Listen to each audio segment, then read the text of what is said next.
Hello everyone, म चाहिँ बेबिका। म चाहिँ आज यहाँ सानो इन्फर्मेसन सेयर गर्न आएको छु अस्की रिलेटेड।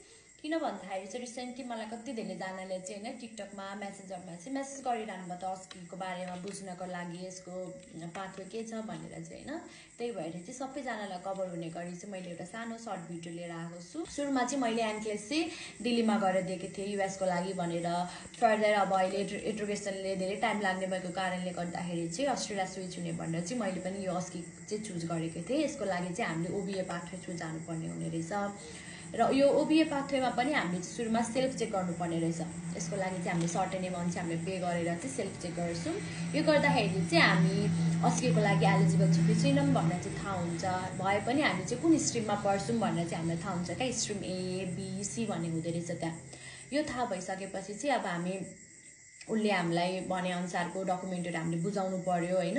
अब त्यही अनुसार चाहिँ हामीले स्टेजहरू चाहिँ फर्दर जाँदै गर्नु पर्यो उनीहरूको पोर्टलमा भएको स्टेज अनुसार। एट लास्ट चाहिँ हामीले अस्कीको लागि चाहिँ डेटहरू लिन्छौँ यसको। यो गरिसकेपछि इक्जाम दिनको लागि हामी अस्ट्रेलिया नै जानुपर्ने हुन्छ। अब क्लास लिने नलिने त्यो चाहिँ तपाईँहरूमै डिपेन्ड हुने कुरा हो। मैले चाहिँ क्लास चाहिँ लिएको थिएँ, 1 मन्थको क्लास लिएर चाहिँ मैले इक्जाम दिएको थिएँ र रिजल्ट आउनु पनि यसको 2 to 8 विक्स चाहिँ लाग्ने हुन्छ।